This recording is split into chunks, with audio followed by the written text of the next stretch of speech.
Hey friends, it's Nadina. So I have been out and about for the past month filming a load of stuff. So today I've got my comfy jumper on and we're going to review some of the stuff that I've been up to.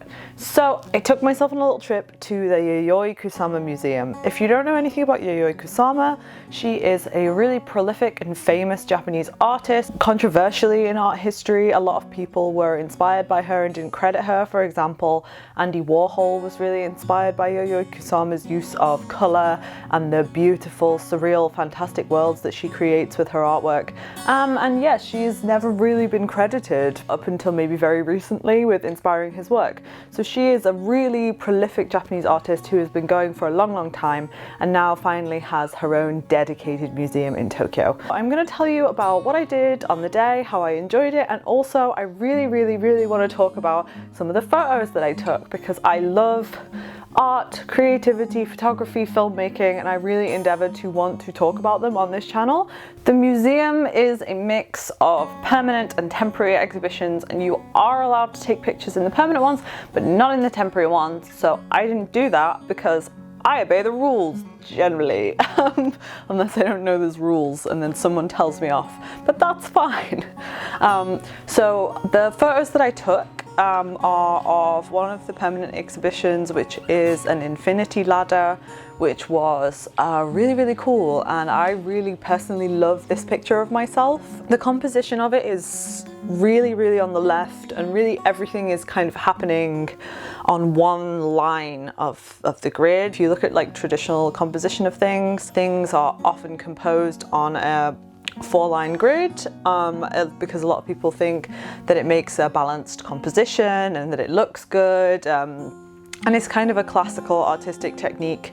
So you could say that this picture is actually quite an unbalanced composition with everything happening over on one side, but I really love it. I think it has that sense of infinity about it. I think it has a sense of mystery about it. The thing I like most about this photo is that it's very surreal. The ladder looks like it could be a beam of light or it could be a ladder. Am I staring down into hell or up into heaven? You don't know at this point when you're looking at this picture. And I think a bit of ambiguity can sometimes make for a really interesting photo. And also, photos like these in museums and those kind of situations can be really hard to get because often the situation looks like this, with loads and loads of people crammed around. So you really, if you want a particular photo that you have in mind, then you are gonna have to wait around for a little bit. I was very lucky and I entered the museum on a beautiful, like cloudless day, because the top floor of the museum is a small reading library where you can get informed and learn a lot more about Yayoi Kusama's work. And then you can also go out into a lovely, it's not a garden per se, it's like an architectural space outside where there is one of her famous pumpkin artworks. This one is like a polished steel maybe, and it has these beautiful colorful dots all around the surface. And when it is a lovely cloudless day, you get pictures like this, which again, you have to wait for your moment to achieve because the crowds around it are like this. Even the lifts or elevators, if you want, in the museum are like themed around this artwork, and you're in this like spotty, surreal world while you're in there, which I like that place. I thought it was very interesting, but I got a load of very like competent photos of the pumpkin artwork itself. Like, they're very competent pictures, but my favorite picture from the day is this one. And I really like this picture because in Instagram, like the prevailing kind of perception that you want to give of yourself is that like, oh, I'm like a hot and attractive and like, you know, physically typically good-looking person. That's what most people kind of feel that they need to aspire to as being part of the platform.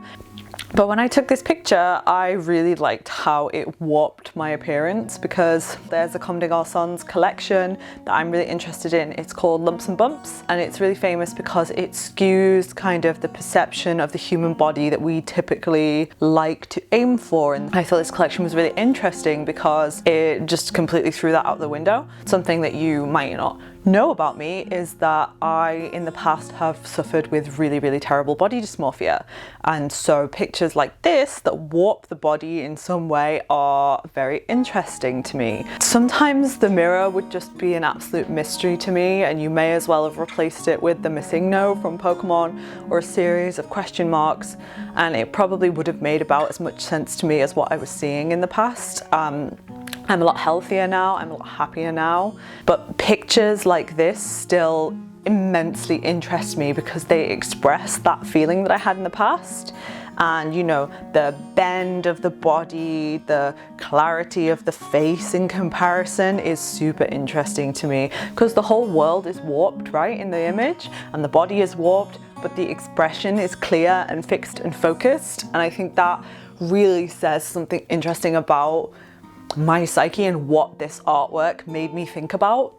So when you compare a kind of classic picture of the pumpkin itself to this image, I think this image says a lot more about what the art made me think about, rather than being a kind of tourist photo of the art. You dig? You get it? Okay.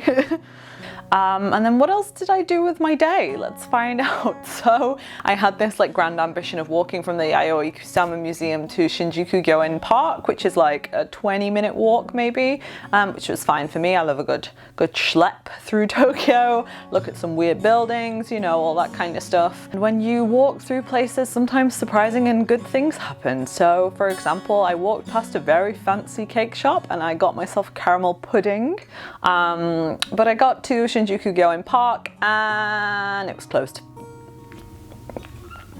So yeah, I ate my pudding by a roadside because my like image in my head of what I wanted to do was sadly broken. Anyway, that about concludes my kind of trip to the Yayoi Kusama Museum. I really enjoyed the trip. I really was inspired by her art and the beautiful world that she takes you to in her mind. I've seen a number of Kusama pieces in galleries across Tokyo since going to them. I've all really enjoyed them. I got really obsessed in the gift shop with these two ceramic pumpkins. So I was like sat there staring at these ceramic pumpkins like, oh, I really want to buy those pumpkins. And they would look great in my apartment because the color scheme is like neutrals, blues and oranges, so they would have looked brilliant in my apartment. But they were 20,000 yen. I did not have 20,000 yen to burn on tiny glass pumpkin on that day. So I did not buy the pumpkin. And it was very sad.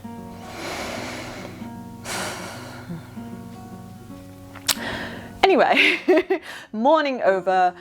Would I recommend the Yayoi Kusama Museum? Absolutely, I thoroughly enjoyed it. I got a great insight into her work and I definitely thought about it in ways that I have not thought about it before.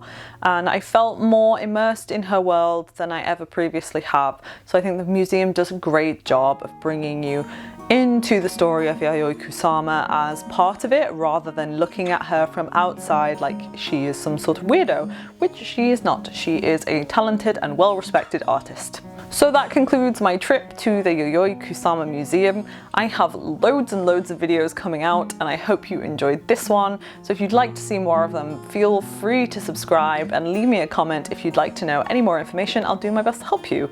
Bye bye!